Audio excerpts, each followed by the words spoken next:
Hello student, कैसे हैं आप सब। एकदम फर्स्ट क्लास, बेहतर। तो आज हम आपके लिए लाए हैं केमिकल रिएक्शन एंड इक्वेशन का लेक्चर नंबर 2। इसमें आज हम लोग पढ़ने वाले हैं टाइप्स ऑफ केमिकल रिएक्शन के बारे में। इससे पहले के लेक्चर नंबर 1 में हम लोगों ने पढ़ा था characteristics of a chemical reaction. आज हम लोग पढ़ेंगे बारी बारी टाइप्स ऑफ केमिकल रिएक्शन। और उन टाइप्स ऑफ केमिकल रिएक्शन में पहला हम लोग पढ़ेंगे कॉम्बिनेशन रिएक्शन। तो कॉपी पेन उठा लीजिए, बढ़िया से नोट्स बनाइए, एग्जाम करीब आ गया है। ठीक है, चलिए। तो मेरा नाम है सैयद सर और आप हैं हमारे चैनल पे सैयद क्लासेस पे। तो नोट्स लगा लीजिए, हेडिंग लगाइए number 1, types of chemical reaction. Types of chemical reaction. अब क्या होता है ना कि केमिकल रिएक्शन अलग अलग टाइप्स के होते हैं, है ना। तो इनमें से पहला जो टाइप हम लोग पढ़ने वाले हैं वो है कॉम्बिनेशन रिएक्शन। तो पहला हेडिंग है कॉम्बिनेशन रिएक्शन। Combination reaction. अब क्या होता है कॉम्बिनेशन रिएक्शन, जरा नाम से ही आप समझ जाते होंगे। कॉम्बिनेशन का मतलब होता है दो चीजों को आपस में मिलाना, दो या दो से ज्यादा चीजों को आपस में मिलाना और कोई एक चीजों को बनाना। इसी को हम क्या कह सकते हैं, कॉम्बिनेशन रिएक्शन कह सकते हैं। तो इनकी डेफिनेशन में कॉम्बिनेशन रिएक्शन क्या होगा, in a chemical reaction, in a chemical reaction, one or more than one substance or element combine and form one substance called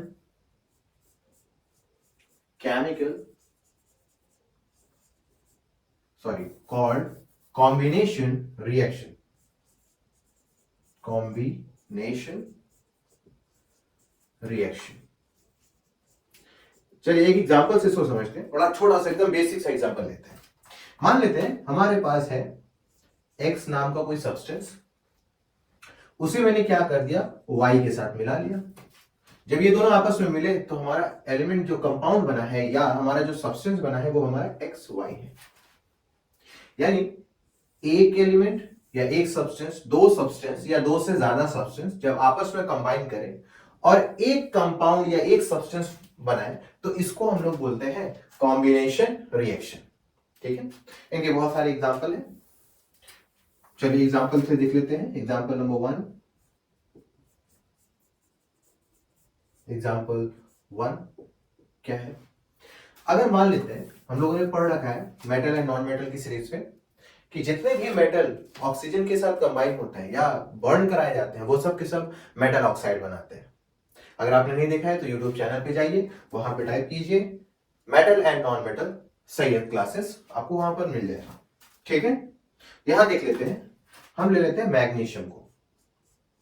ठीक है, मैग्नीशियम को ऑक्सीजन के प्रेजेंस में हम लोगों ने क्या कर दिया, जला दिया और एक कंपाउंड बना हमारा MgO मैग्नीशियम ऑक्साइड। इस दौरान क्या हो रहा है, देखिए दो सब्सटेंस आपस में कंबाइन होकर एक सब्सटेंस फॉर्म कर रहे हैं। ऐसे को हम बोलते हैं combination reaction. Combination reaction. Clear है। ऐसे बहुत सारे एग्जांपल हैं, इन्हें नोट कर लीजिए और भी एग्जांपल की प्रैक्टिस की जाए। कॉम्बिनेशन रिएक्शन क्या होता है, उनके और एग्जांपल्स क्या हो सकते हैं, फर्स्ट से नोट कर लीजिए। इसे नोट हो गया। चलिए अब एग्जांपल में पहला एग्जांपल हो गया, हमें दूसरे एग्जांपल देखने हैं। बहुत सारे एग्जांपल हैं इनके, बारी बारी हम लोग एग्जांपल देखते हैं और समझने की कोशिश करते हैं कि कॉम्बिनेशन रिएक्शन एक्चुअली होता क्या है। चलिए कार्बन, एग्जांपल नंबर 2, कार्बन को ऑक्सीजन के प्रेजेंस में बर्न कर दो तो ये बन जाता है CO2, कार्बन डाइऑक्साइड। ये भी क्या है, देखिए दो चीजें एक सब्सटेंस फॉर्म कर रही, कॉम्बिनेशन रिएक्शन। तीसरा अगर देखने की कोशिश करें तो मिलेगा H2 प्लस O2, हाइड्रोजन और ऑक्सीजन जब कंबाइन करते हैं तो यहां पर फॉर्म करता है H2O। दो चीजें आपस में मिली, एक सब्सटेंस फॉर्म हो, कॉम्बिनेशन रिएक्शन। इसी तरीके से H2 प्लस Cl2 देखिए क्या फॉर्म करता है, HCl, hydrogen chloride. Hydrochloric acid नहीं है क्योंकि यहां पर देखिए मॉलिक्यूल्स हैं। जब दो मॉलिक्यूल्स आपस में मिलते हैं तो जो कंपाउंड फॉर्म होता है वो मॉलिक्यूलर कंपाउंड होता है। ठीक है, चौथा एग्जांपल हो गया। पांचवा एग्जांपल जरा देख लेते हैं क्या होता है। बहुत सारे एग्जांपल हैं, कोई भी मेटल को आप बर्न कर दीजिए ऑक्सीजन के प्रेजेंस में, वो सब के सब किसमें आते हैं, वो सब के सब कॉम्बिनेशन रिएक्शन आते हैं। तो लिख सकते हैं आप metal plus oxygen, metal oxide, ये किसमें आते हैं, कॉम्बिनेशन रिएक्शन में। छठा, जितने भी नॉन मेटल हैं अगर मैं उनको भी ऑक्सीजन के प्रेजेंस में बर्न करूं तो मुझे क्या मिलेगा, non metal oxide, non metal oxide. ये भी हमारा क्या होता है, ये भी हमारा कॉम्बिनेशन रिएक्शन है, दो ही चीजें हमें फॉर्म हो रही है। ठीक है, इसी तरीके से अगर आप देखें एग्जांपल नंबर 7 में, अगर मैं सोडियम मेटल को क्लोरीन के साथ मिला दूं तो मुझे क्या मिलेगा, NaCl, ये भी फॉर्म हो जाएगा, एक ही चीज है हमारी बनी। तो ये भी हमारा क्या हो गया, कॉम्बिनेशन रिएक्शन हो गया। इसी तरीके से आठवां अगर देखने की कोशिश करें तो हमारा हो सकता है आयरन को अगर मैं सल्फर के साथ कंबाइन करूं तो ये भी क्या बनेगा, FeS, फेरसल्फेट। इसी तरीके से अगर हम 9 में एग्जांपल देखने की कोशिश करें तो हमारे पास एक और एग्जांपल मिल सकता है। बहुत सारे एग्जांपल हैं ऐसे, आप नोट करके सारी चीजों को देख सकते हैं। जैसे CaO, बड़ा फेमस एग्जांपल है CaO, लाइम बोलते हैं। ठीक है, इसको लाइम बोलते हैं। अगर मैं इसको वाटर के साथ कंबाइन करूं तो ये फॉर्म करेगा CaOH का वोल्टाइज। ये लाइम वाटर है, इसको स्लैंक लाइम के नाम से भी जानते हैं, SLAKE, स्लैक्ड लाइम। और ये हमारा हो जाता है लाइम, चूना। वाटर के कॉम्बिनेशन में आया तो ये फॉर्म कर जाते हैं। ठीक है, इसी तरीके से अगर देखा जाए NH3, अमोनिया को अगर हाइड्रो HCl, हाइड्रोजन क्लोराइड के साथ कंबाइन किया जाए तो ये क्या फॉर्म करते हैं, NH3 है, एक हाइड्रोजन इससे ले लेंगे, NH4 हो जाएगा, Cl भी इसके साथ कंबाइन हो जाएगा, इस तरीके से फॉर्म किया। तो ये कुछ एग्जांपल है हमारे कॉम्बिनेशन रिएक्शन के। ठीक है, इन्हें नोट कर लीजिए, फिर हम लोग चलते हैं second part of the chemical reaction. ठीक है, इसे नोट कर लीजिए, फट से नोट कीजिए, वीडियो रोक के आराम से नोट कीजिए। हो गया। अच्छा, इसमें एक चीज और देखने को मिलती है, जितने भी कॉम्बिनेशन रिएक्शन यहां पर नोट किए गए हैं मोस्टली, देखिए जितनी भी दो चीजें आपस में मिलके तीसरी एक सब्सटेंस बना दी, वो सब के सब एक्चुअली क्या होते हैं, एक्सोथर्मिक रिएक्शन होते हैं। ठीक है, सारे के सारे क्या होते हैं, एक्सोथर्मिक रिएक्शन होते हैं। ठीक है, चलो दूसरी हेडिंग लगा लीजिए, types of combination, types of chemical reaction में दूसरी हेडिंग है डीकंपोजिशन रिएक्शन। कॉम्बिनेशन रिएक्शन क्या हो रहा था, दो चीजें आपस में मिलके एक नई चीज बना दी थी, तीसरी चीज फॉर्म कर रही थी। लेकिन यहां पर क्या हो रहा है डीकंपोजिशन रिएक्शन में, डीकंपोजिशन रिएक्शन कॉम्बिनेशन का बिल्कुल उल्टा होता है। डीकंपोजिशन कॉम्बिनेशन का बिल्कुल उल्टा होता है, यानी यहां पर जिन चीजों से वो बना हुआ है हम हीट देके उसे क्या करते हैं, उनके हिस्से में तोड़ देते हैं। ठीक, चलो तो सेकेंड टाइप्स में आ गया हमारा डीकंपोजिशन रिएक्शन, कंपोजिशन रिएक्शन। अब डीकंपोजिशन क्या होता है, डीकंपोजिशन में किसी एक कंपाउंड के अंदर हम हीट प्रोवाइड करते हैं, हीट देते हैं, जिनसे वो क्या करता है, अपने ही हिस्से में वो टूट जाता है जिससे वो बना हुआ है। तो यहां पर जो हीट दी जा रही है, हीट दी जा रही है वो हम तीन फॉर्म में देते हैं। कितने फॉर्म में, तीन फॉर्म में देते हैं। पहला हम लोग थर्मल हीट देते हैं, या थर्मल रिएक्शन भी बोल सकते हैं, थर्मल यानी हम खुद हीट को प्रोवाइड करते हैं थ्रू बर्नर के थ्रू हम उसे हीट प्रोवाइड करते हैं। दूसरा जो होता है हमारे, वो हमारा होता है इलेक्ट्रिसिटी डिकम्पोजिशन। ठीक है, थर्मल डिकम्पोजिशन हो जाएगा और इलेक्ट्रिसिटी क्या हो जाएगा, डिकम्पोजिशन हो जाएगा। ठीक है, जो लास्ट वाला हमारा होता है वो हमारा होता है लाइट डिकम्पोजिशन। ठीक है, अब थर्मल डिकम्पोजिशन, इलेक्ट्रिसिटी डिकम्पोजिशन या लाइट डिकम्पोजिशन, इन्हें 3 अलग अलग कैटेगरी में क्यों डिफाइन किया गया? क्या एक से नहीं हो सकता था? टूटना ही तो है, तो हम क्या कर सकते हैं, कोई भी एक हीट दे दे तो आराम से वो टूट सकता है। लेकिन नहीं, यहां पर बॉन्ड के ऊपर ध्यान देना है। हम जब बात करते हैं इलेक्ट्रिसिटी की, तो यहां पर जो बॉन्ड आता है वो होता है आयनिक बॉन्ड, यानी इनके बॉन्ड काफी ज्यादा स्ट्रांग होते हैं। अगर काफी ज्यादा स्ट्रांग है तो मुझे काफी ज्यादा एनर्जी देनी होगी। फॉर एग्जांपल अगर देखा जाए, इस मार्कर को अगर मुझे तोड़ना हो और इस डस्टर को अगर मुझे अपने हाथ से ऐसे तोड़ना हो, तो दोनों में सबसे ज्यादा एनर्जी किसको देनी होगी? जिनके बॉन्ड में सबसे ज्यादा ताकत होगी उन्हें ज्यादा से ज्यादा हमें एनर्जी देनी होगी। तो यहां पर जो कंपाउंड पाए जाते हैं, इलेक्ट्रिसिटी से जो कंपाउंड देखने को मिलते हैं, वो कंपाउंड के अंदर आयंस बहुत ज्यादा होते हैं, जिनकी वजह से उनके बॉन्ड भी काफी ज्यादा स्ट्रांग होते हैं। तो हमें क्या करना होता है, उसे और ज्यादा एनर्जी प्रोवाइड करनी होती है, बिल्कुल इसी रस्टर की तरह, जैसे मुझे खूब एनर्जी इनको दे दो तब जाके ये टूटेगा, अदरवाइज ये आसानी से नहीं टूटता। अब अगर ये आसानी से टूट जाए तो ज्यादा एनर्जी देने की जरूरत ही नहीं है, आराम से इसका काम कर सकते हैं। ठीक है, तो यहां पर जो थर्मल इलेक्ट्रिसिटी डिकम्पोजिशन है वो काफी ज्यादा स्ट्रॉन्ग बॉन्ड इलेक्ट्रिसिटी वाला होता है, ज्यादा से ज्यादा बॉन्ड मजबूत होते हैं, इसलिए बिजली दी जाती है।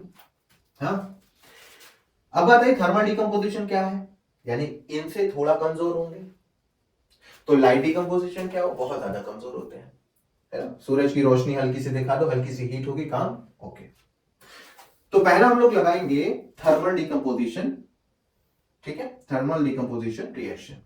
तो इनमें क्या होता है कि अगर हम कोई सब्सटेंस ले लें, जैसे एग्जांपल CaCO3, इसे हम लोग बोलते हैं लाइम स्टोन। कॉमन नेम इसका क्या है, लाइम स्टोन। ठीक है, और इसका केमिकल नेम होता है कैल्शियम कार्बोनेट।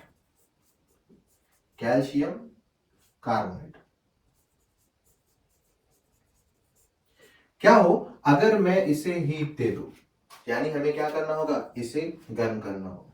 जैसे ही हम इसको हीट देते हैं तो ये अपने ही हिस्से में टूट जाता है, और वो हिस्सा क्या होता है, CaO calcium oxide plus CO2।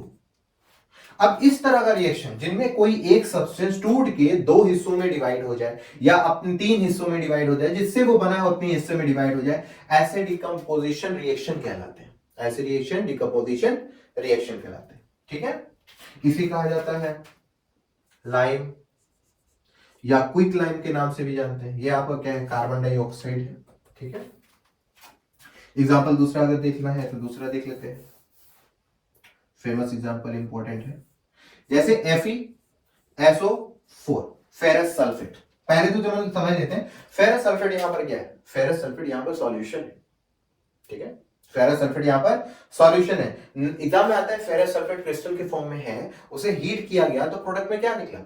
तो फेरस सल्फेट जब क्रिस्टल के फॉर्म में होगा तब क्या होगा, देखिए जब ये क्रिस्टल के फॉर्म में होगा तो इसके पास कुछ मोल ऑफ वाटर होंगे। कितना होंगे, कुछ मोल ऑफ वाटर, और वो कितने हो सकते हैं, 7 मोल ऑफ वाटर होंगे। ठीक है, क्या होंगे, 7 मोल ऑफ वाटर होंगे, यानी 7H2O। अब क्या होता है कि अगर मैं इसको गर्म करूं तो ऐसी सूरत में ये हिस्सा वाटर यहां से निकल जाता है और FeSO4 व्हाइट कलर में हमें मिलता है। ठीक है, यहां पर क्या है, देखिए FeSO4 फेरस सल्फेट को हम क्या कर रहे हैं, हीट कर रहे हैं। इसका इनिशियल जो कलर होता है वो कलर होता है ग्रीन। ठीक है, ग्रीन कलर का नमक होता है। अगर हम इसको हीट करते हैं तो ये अपने हिस्से में, अपने बाई प्रोडक्ट में टूटता है। पहला बनता है Fe2O3, जिसका कलर होता है ब्राउन, पाउडर के फॉर्म में होता है ना, पाउडर के फॉर्म में।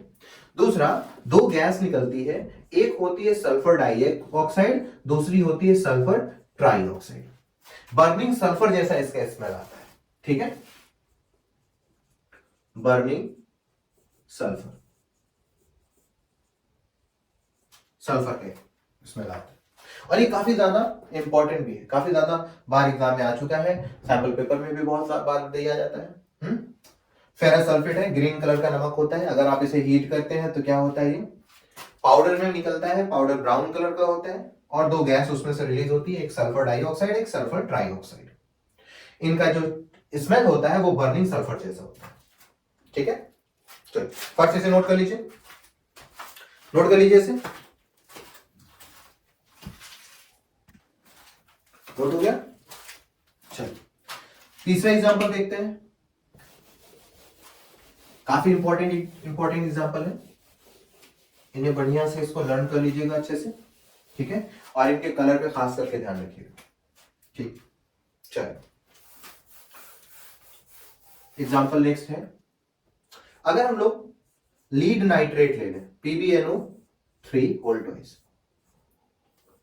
और इसे क्या करते हैं, हीट करते हैं, तब क्या होगा, ये अपने ही हिस्से में टूटेगी। देखिए क्या बनता है, PbO लीड ऑक्साइड। ये जो PbO होता है ये आपका येलो कलर का होता है, येलो कलर का, ठीक है। दूसरी चीज जो यहां पे मिलती है वो होती है NO2 गैस, साथ ही साथ में हमें मिलता है ऑक्सीजन गैस। अब ये जो NO2 गैस जो होती है वो ब्राउन फम जैसी होती है, ब्राउन फम, यानी अगर एक टेस्ट ट्यूब ले लें और उस टेस्ट ट्यूब में सोडियम नाइट्रेट डालें, मान लेते हैं रजिस्टर है हमारा, ये टेस्ट ट्यूब है, इसमें हम क्या डाल लेते हैं, सोडियम लीड नाइट्रेट इसके अंदर डाल लेते हैं और इसे गर्म करते हैं, क्या देखने को मिलता है, लीड नाइट्रेट जो कलरलेस था वो हीट पाने के बाद अंदर का कलर येलो कलर में चेंज कर दिया और इसमें से धुआं निकल रहा था, एक गैस निकल रही थी और वो उस गैस का कलर था ब्राउन फम, और वो गैस कौन हो सकती है, NO2, ठीक है। बहुत ही important, very very important, very very important, note कर लीजिए। हो गया नोट, वीडियो रोके फट से नोट कर लीजिए, हो गया। चल ये दोनों रिएक्शन में सबसे इंपॉर्टेंट रिएक्शन जो है वो है आपका, जो आपको लर्न करके हमेशा रखना है, FeSO4 का, इनमें से क्वेश्चन आते हैं। दूसरा PbNO3 वोल्टोइज का, इनके डिकम्पोजिशन के क्वेश्चन एग्जाम में आते हैं, ठीक है, तो इनके डिकम्पोजिशन जरूर से इनको लर्न करके रखिए। तो ये हमारे थे थर्मल डिकम्पोजिशन रिएक्शन के। अब बात करते हैं हमारे इलेक्ट्रिसिटी डिकम्पोजिशन की, तो हम लेते हैं पहला एग्जांपल वाटर। अब वाटर का थोड़ा सा स्टोरी क्या है, तो वाटर हमें क्या करना होता है, एक बीकर लेना है, हमको इलेक्ट्रोलिसिस प्रोसेस इस्तेमाल करना है, दो रॉड उसके अंदर डाल देना है, एक कैथोड और एक एनोड। जैसे ही आप इलेक्ट्रिसिटी पास करते हो क्या देखने को मिलता है, कैथोड पे से बबल निकल रहे होते हैं, एनोड के पास से भी बबल निकल रहे होते हैं। अब उस बबल को हमें पहचानना होता है कि वो बबल कौन से हैं, तो उस बबल को रोकने के लिए हम उस बबल में ये कार्बन रॉड है उसमें हम टेस्ट ट्यूब डाल देते हैं ताकि गैस टेस्ट ट्यूब के अंदर फंसी पड़ी रहे। उसे निकालकर हम क्या करते हैं, जलती हुई मोमबत्ती के पास लेके जाते हैं। अगर जलती हुई मोमबत्ती के पास ले जाने पर मोमबत्ती और अच्छे से जलने लगी तो हम जान जाएंगे वो क्या है, ऑक्सीजन। अगर नहीं जली यानी पॉप साउंड करके जलना शुरू हुआ तो हम समझ लेंगे वो क्या है, हाइड्रोजन। तो इसका प्रोसेस कुछ इस तरीके से कि हम लोग क्या करते हैं, वाटर लेके इलेक्ट्रिसिटी पास कर देते हैं। ऐसा करने पे क्या होता है, हाइड्रोजन गैस और ऑक्सीजन गैस बाहर की तरफ निकलती है, ठीक है। अब इनके टूटने का जो रेशियो होता है वो रेशियो होता है 2:1। यानी अगर कोई पूछता है, एग्जाम में सवाल आता है, what is the ratio of water when it is decomposed by the electricity, तो आप बोल सकते हो 2:1 या 2:1, जिसमें 2 मोल ऑफ हाइड्रोजन है और 1 मोल ऑफ ऑक्सीजन, ठीक है। 2 मोल क्या है, हाइड्रोजन, और 1 मोल क्या है, ऑक्सीजन, ठीक है। इसी तरीके से NaCl को ले लेते हैं, NaCl यह आपका नमक होता है और इसमें क्या करना है, आपको इलेक्ट्रिसिटी पास कर देनी है। अब याद रखिए कि इलेक्ट्रिसिटी पास NaCl में हो नहीं पाएगी, क्योंकि ये है क्रिस्टलाइन सॉलिड। हमें क्या करना होगा, इसको मोल्टेन फॉर्म में लेना जरूरी है। थोड़ा सा पानी वानी का छिड़काव करेंगे, थोड़ा सा मोल्टेन फॉर्म में हो जाएगा। अब इलेक्ट्रिसिटी अगर पास करते हैं तो हमें मिलेगा Na+Cl। तो इस तरीके से हम क्या करते हैं, इलेक्ट्रिकल डिकम्पोजिशन रिएक्शन का प्रोसेस इस्तेमाल करते हैं। ठीक है, नोट कर लीजिए। हो गया। चलिए, अब आता है हमारा थर्ड पार्ट डिकम्पोजिशन का, और वो है लाइट डिकम्पोजिशन। और ये एक इंपॉर्टेंट हिस्सा भी है आपके एग्जाम के लिए। लाइट डिकम्पोजिशन में सवाल जो आता है वो होता है, वो कंपाउंड का नाम बताइए जो ब्लैक एंड व्हाइट की फोटोग्राफी में इस्तेमाल किया जाता है। ठीक है, ये सवाल इस्तेमाल होता है। तो ब्लैक एंड व्हाइट फोटोग्राफी का दो ही रिएक्शन है जो इनमें आपको लर्न करनी है लाइट डिकम्पोजिशन में। वो है आपका AgCl, दूसरा है AgBr। आपको क्या करना है, ये दोनों के दोनों जो होते हैं आपके व्हाइट कलर में पाए जाते हैं। दोनों के दोनों क्या होते हैं, व्हाइट कलर में पाए जाते हैं, और इन्हें ब्लैक कलर के कंटेनर में ही रखा जाता है। ठीक है, ये जो AgCl है और AgBr है, इन्हें हमेशा काले जिसमें लाइट नहीं जा सके, एकदम अंधेरा हो, ब्लैक कंटेनर हो, है ना, डार्क प्लेस में इसको रखा जाता है। इसकी वजह क्या है कि अगर आप इसे डार्क कंटेनर के बजाय ट्रांसपेरेंट कंटेनर में रखें तो क्या होता है कि रोशनी अंदर घुस जाएगी, जिसकी वजह से ये डिकम्पोज हो जाएंगे और इनका कलर फौरन चेंज हो जाएगा। तो डिकम्पोज ना हो इन्हें किस लिए, इसलिए कहां रखा जाता है, ब्लैक कंटेनर में रखा जाता है। तो हम इसे क्या करते हैं, एक क्या डिश हो गया, है ना, चाइना डिश में इसको क्या कर देते हैं, रख लेते हैं। सूरज की रोशनी यहां पर सनलाइट डाल देते हैं। ठीक है, सनलाइट। ऐसे सूरज में क्या होता है, ये दोनों आपस अपने हिस्से में टूट जाते हैं, Ag+Cl2, और ये टूटता है Ag+Br2। ठीक है, इस हिस्से में अपने टूट जाते हैं। अब क्या होता है कि AgCl AgBr जब टूटते हैं तो यहां पर ग्रे कलर बनाते हैं। क्या कौन सा कलर, ग्रे। ठीक है, ग्रे कलर बनाते हैं। इसे फिर से नोट कर लीजिए, नोट कर लीजिए। हो गया, तो समझ में आया, thermal decomposition reaction, electricity decomposition reaction, light decomposition reaction. Light decomposition reaction में दो रिएक्शन है, AgCl and AgBr, silver chloride and silver bromide. Sunlight के प्रेजेंस में अगर इन्हें रखा जाए तो ये अपने हिस्से में टूट जाते हैं, सिल्वर और क्लोराइड अलग अलग हो जाते हैं। इसी तरीके से यहां सिल्वर और ब्रोमाइड अलग अलग हो जाते हैं। ठीक है, इन्हें हमेशा किस में रखना है, ब्लैक डार्क कंटेनर में रखा जाता है ताकि ये डिकम्पोज ना हो। और ये दो कंपाउंड जो हैं, ये दोनों कंपाउंड इस्तेमाल किए जाते हैं black and white photography. Very important, black and white photography में ये दोनों कंपाउंड इस्तेमाल किए जाते हैं। ठीक है, नोट कर लीजिए, इसको नोट कर लीजिए। हो गया, चलिए अब हमको क्या है, अगला स्टेप पे बढ़ते हैं, और वो है हमारा third part of the chemical reaction. अब third part of chemical reaction क्या है हमारा, वो है डिस्प्लेसमेंट रिएक्शन। बहुत आसान सा, बहुत इजी, मजेदार सा। क्या है, डिस्प्लेसमेंट रिएक्शन। ठीक है, हेडिंग लगा लीजिए, displacement reaction. Third one, fourth displacement reaction, displacement reaction.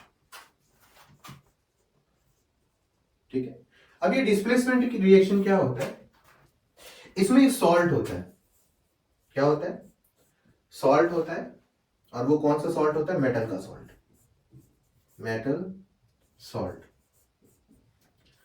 और एक और मेटल आते हैं, मेटल। ठीक है, जिनके बीच में रिएक्शंस होते हैं, कैसे होते हैं वो अभी हम आपको बताते हैं। पहले बेसिक देख लीजिए, एक सॉल्ट एक मेटल, इन दोनों के बीच में रिएक्शन होंगे, फिर से एक सॉल्ट बनेगा और एक मेटल बाहर निकलेंगे। सर इन दोनों में फर्क क्या है? बड़ा आसान सा फर्क है, देखिए ये जो अकेला मेटल है, अगर ये पावरफुल हुआ, अगर ये पावरफुल हुआ, बहुत ज्यादा रिएक्टिव हुआ, किससे? इस सॉल्ट के अंदर पाए जाने वाले मेटल से, यानी ये कमजोर हुआ, तो ऐसे सूरत में ये बड़ा ताकतवर वाला मेटल जो अकेला आ रहा है वो इसे हटाकर इसे अपनी जगह बिठा देगा। एग्जांपल देखते हैं, AB नाम का एक सॉल्ट है, C नाम के मेटल के साथ रिएक्ट कर रहा है। ऐसी सूरत में क्या होता है, C जो है A की जगह पर आ जाता है, क्योंकि C A से मोर रिएक्टिव है, और B, ये जो A है भाई साहब, ये अपनी जगह पे C की चले जाते हैं, और बनता देखो क्या, C की जगह पर A की जगह पर C आ गया, तो यहां बना C और उसके साथ था B, प्लस जहां पर C था वहां पर पहुंच गया A। ये भी सॉल्ट, ये भी सॉल्ट, ये मेटल, ये मेटल, क्या हो गया? डिस्प्लेसमेंट हो गया। ठीक है, डिस्प्लेसमेंट। तो इसके लिए, डिस्प्लेसमेंट के लिए हमारे लिए सबसे आसान सा तरीका है कि हमें डिस्प्लेसमेंट के लिए रिएक्टिविटी सीरीज का जानना बहुत जरूरी है। अब अगर रिएक्टिविटी सीरीज आपको नहीं मालूम तो मैं यहां फिर से बता देता हूं, और इसके बारे में डिटेल स्टडी हम लोगों ने मेटल एंड नॉन मेटल में ऑलरेडी पढ़ रखी है। एक बार हम यहां बता देते हैं रिएक्टिविटी सीरीज के बारे में, या रिएक्टिविटी सीरीज का टेबल बना देते हैं। इन्हें लर्न करना है और उन्हीं के थ्रू हम क्या करेंगे, डिस्प्लेसमेंट रिएक्शन कराएंगे। ठीक है, चलिए। तो रिएक्टिविटी सीरीज है पोटेशियम, सोडियम, मैग्नीशियम, एल्यूमिनियम, है ना,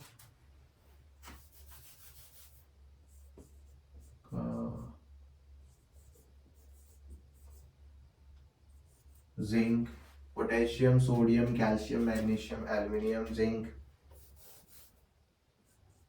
आयरन, Sn, Pb,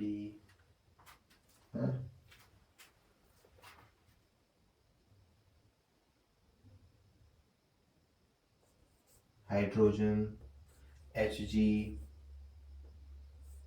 Cu, यहाँ Ag, Au, Pt, ये हमारी रिएक्टिविटी सीरीज का हिस्सा है। ठीक है, तो ये हमारी मेटल के रिएक्टिविटी सीरीज है, नोट कर लीजिए इसको, और इसी से हमें आगे इस इक्वेशन को पूरा करना है। ऊपर हमें मिलते हैं मोर रिएक्टिव मेटल, और नीचे जैसे जैसे हम नीचे की तरफ जाएंगे हमें मिलेंगे लेस रिएक्टिव मेटल। ठीक है, जैसे जैसे हम ऊपर की तरफ जाते हैं हमें मोर रिएक्टिव मेटल मिलते हैं, जैसे जैसे हम नीचे की तरफ जाते हैं हमें लेस रिएक्टिव मेटल। ठीक है, नोट कर लीजिए इसे, नोट कर लीजिए, फिर एग्जांपल करते हैं इसका, नोट कर लीजिए।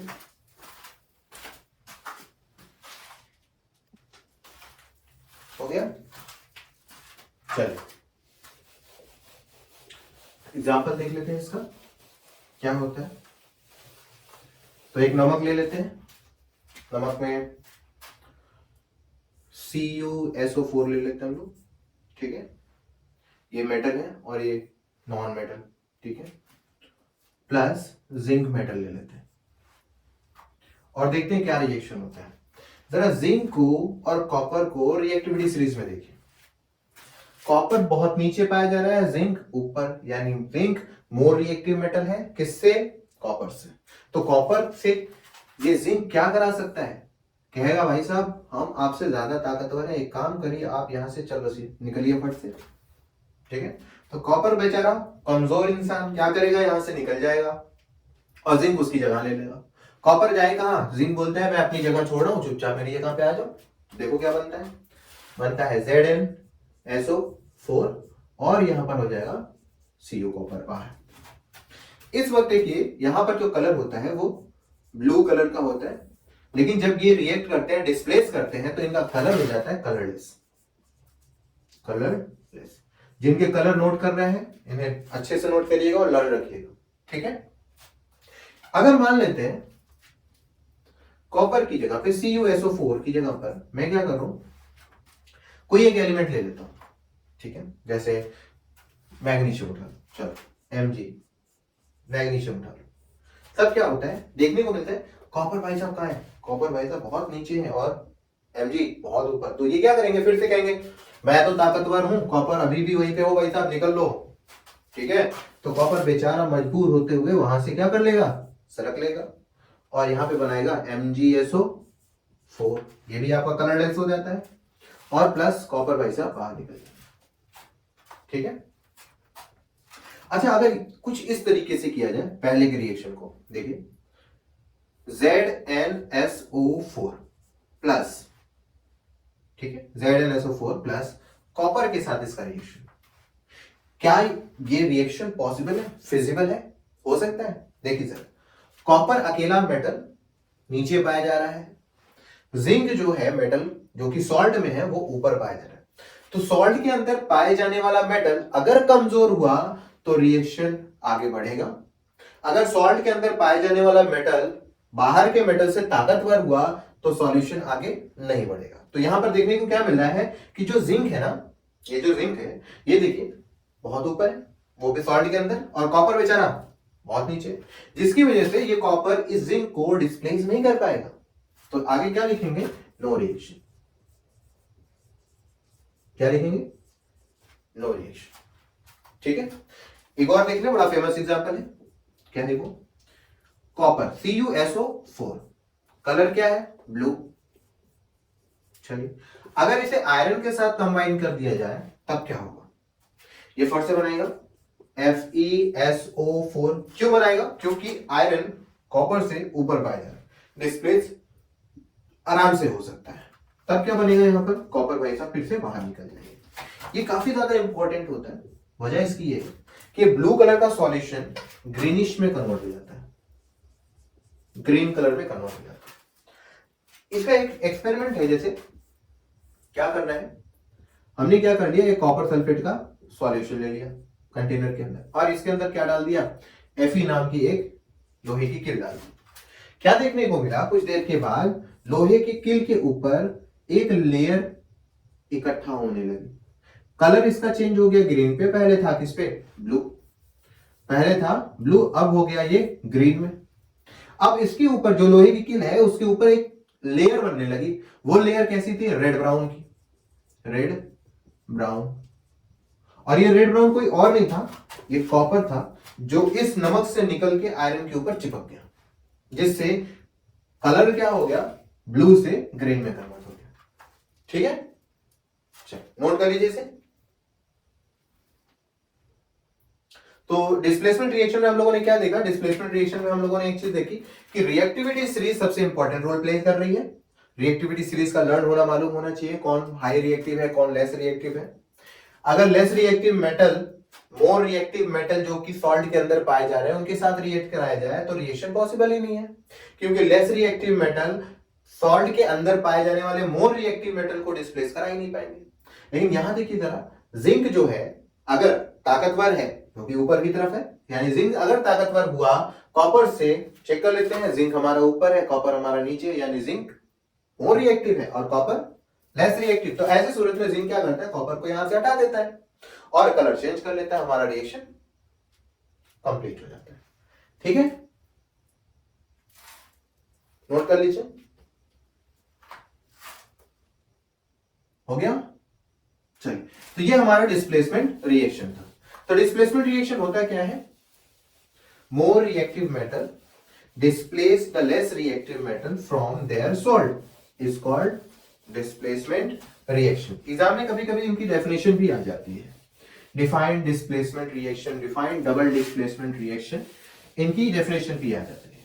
तो डेफिनेशन क्या है, नोट कर लीजिए डिस्प्लेसमेंट रिएक्शन की। It is a types of a reaction. It is a types of a reaction in which more reactive metal displace the less reactive metal from the salt. It is a types of a reaction in which more reactive metal displace the less reactive metal from the salt. इसे बोलते हैं displacement reaction. ठीक है, अब जो अगला हम लोग टॉपिक पढ़ने जा रहे हैं वो है हमारा डबल डिस्प्लेसमेंट रिएक्शन। क्या है? Double displacement reaction. Double displacement reaction यानी वहां पे तो एक एलिमेंट का डिस्प्लेसमेंट हो रहा था, यहां पर डबल डबल डिस्प्लेसमेंट एक बार में हो जाएंगे। यानी अगर मैं कहूं कि डबल डिस्प्लेसमेंट रिएक्शन क्या होता है, तो देखिए क्या होता है, salt plus salt arrow, salt plus salt, ये है हमारा डबल डिस्प्लेसमेंट रिएक्शन, जिसमें एक मेटल और दूसरा नॉन मेटल होता है। इसमें भी एक मेटल और दूसरा नॉन मेटल होता है, दोनों मिलकर क्या बनाते हैं? नमक बनाते हैं। इसमें भी एक मेटल और दूसरा non metal, metal plus non metal. इसमें क्या होता है कि हमें क्या करना होता है, हमें आयंस को एक्सचेंज करना होता है। यानी double displacement reaction are those reaction in which their ions interchange to each other and form new compound। ठीक है, एक्सचेंज ऑफ देयर आयंस होता है इसमें। तो क्या होता है कि यहां पर हम क्या करेंगे, बॉन्ड को तोड़ेंगे इस तरीके से, और ये मेटल जो पॉजिटिव में है और नॉन मेटल नेगेटिव, ये पॉजिटिव और ये नेगेटिव, तो पॉजिटिव वाले हिस्से को इसके नेगेटिव के साथ कंबाइन करेंगे और इसके पॉजिटिव को इनके साथ कंबाइन करेंगे, और जो बनता है वो हमारे ये नमक फॉर्म होते हैं। तो इस प्रोसेस को हम क्या बोलते हैं? Double displacement reaction. ठीक है, चलिए एक एग्जांपल से देखते हैं, नोट कर लीजिए, इसे फॉर्मेट है, नोट कर लीजिए।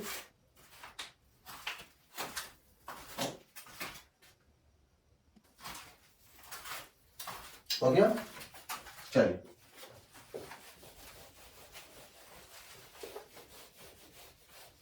रिएक्शन देख लेते हैं। AgCl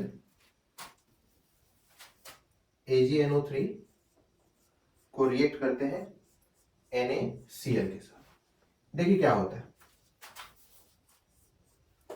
डबल डिस्प्लेसमेंट रिएक्शन में ये भी नमक और दोनों के दोनों एक सॉल्यूशन में कंटेन है। तो हम क्या करते हैं, मेटल को नॉन मेटल के साथ यहां पर डिवाइड कर लेते हैं। सोडियम के ऊपर चार्ज पॉजिटिव का, क्लोरीन के ऊपर चार्ज नेगेटिव का, NO3 के ऊपर चार्ज नेगेटिव और इसके पास पॉजिटिव। तो सिल्वर को हम लोग क्लोरीन के साथ मिला दिए और NO3 को हम लोगों ने सोडियम के साथ मिला दिया, और हमारा देखिए नमक क्या बनता है नेक्स्ट, AgCl प्लस NaNO3 बन जाता है। ठीक है, NaNO3, ये जो हिस्सा होता है ये हमारा व्हाइट PPT होता है, प्रेसिपिटेट। ठीक है, इसी हिस्से से एक और रिएक्शन देख लेते हैं, जैसे BaCl2 प्लस Na2SO4। ठीक है, बैरियम क्लोराइड का सोडियम सल्फेट के साथ सेम प्रोसेस, यहां से बॉन्ड तोड़ लेंगे, ये हिस्सा positive, this one is negative, this one positive and this one is negative. क्या करें भैया, पॉजिटिव भाई साहब दौड़ो किसके पास, नेगेटिव के पास, नेगेटिव भाई साहब किसके पास जाएंगे, कहीं नहीं जाएंगे, पॉजिटिव खुद आएगा किसके पास, नेगेटिव के पास, और कंबाइन करके क्या बनाएंगे, देखिए BaSO4 जो कि एक नमक होता है व्हाइट, PPT फॉर्म करेगा। ठीक है, और जो नमक बनता है एक NaCl कॉमन सॉल्ट, हाँ कॉमन सॉल्ट जो हम लोग खाते हैं। ठीक है, तीसरा रिएक्शन जरा देख लेते हैं, BaCl2 के साथ अगर हम लोग CuSO4 का करते तब क्या बनता है। ठीक है, ऐसी सूरत में देखिए दोनों सॉल्यूशन है, फिर से बॉन्ड टूट जाएगा, यहां से इस जगह से इस जगह से, Ba plus Cl minus Cu plus SO4 minus, combine करिए जरा, Ba हो जाएगा SO4 के साथ, Cu हो जाएगा Cl2 के साथ, तो बनेगा क्या, BaSO4 ऊपर वाला प्रोडक्ट फिर से क्या बन गया, व्हाइट PPT सॉल्यूशन में, और दूसरा जो हम लोग का बना है वो है हमारा CuCl2। ठीक है, नोट कर लीजिए, नोट कर लीजिए फट से, अगला रिएक्शन देख ले, हो गया, चल बेटा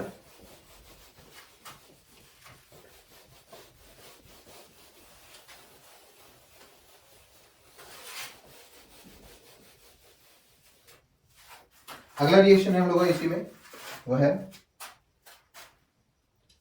CuSO4 प्लस H2S। देखिए क्या बनता है, यहां से ये बॉन्ड टूट गया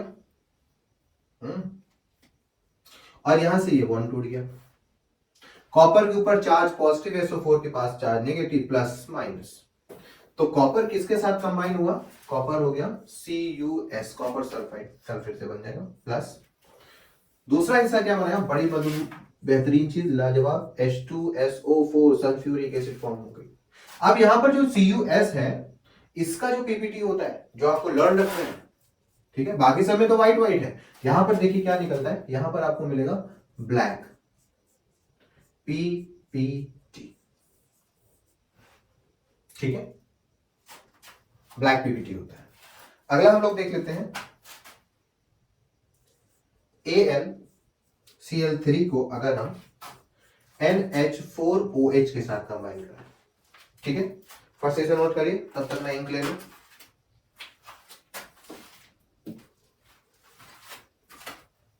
अब देखिए इसमें क्या होता है,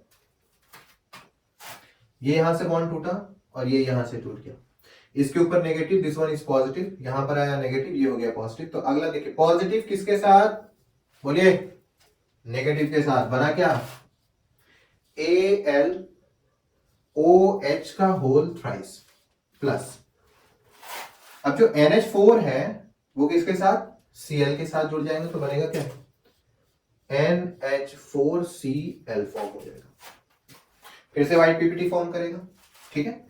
एक और देख लेते हैं, बड़ा फेमस और बहुत ही इंपॉर्टेंट हिस्सा, सब पे स्टार लग जा रहा है, ये इंपॉर्टेंट पार्ट है भाई साहब, इनको अच्छे से नोट करिएगा और लर्न रखिएगा।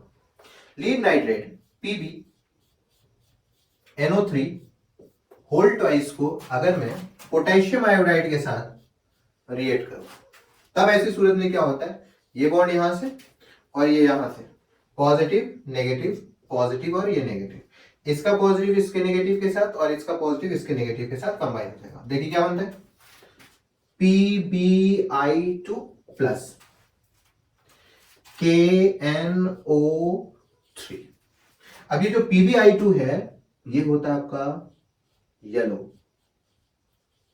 PPT, ठीक, इंपॉर्टेंट पार्ट है। तो ये है हमारा डबल डिस्प्लेसमेंट रिएक्शन, ठीक है, नोट कर लीजिए फिर से, हो गया डबल डिस्प्लेसमेंट रिएक्शन, क्लियर। चलिए, तो आज हम लोगों ने पढ़ा combination reaction, decomposition reaction, double displacement reaction, displacement reaction, है ना। तो यहां पर ये हिस्सा खत्म होता है। इसी टाइप्स में एक और टाइप्स है जिसको ऑक्सीडेशन रिएक्शन और रिडक्शन रिएक्शन करते हैं, ठीक है। इसको हम लोगों ने अलग वीडियो बना रखी है, उसके साथ ये देखेंगे, स्पेशल वीडियोस होगी, ठीक। तब तक के लिए पढ़ते रहिए, all the very best, thank you.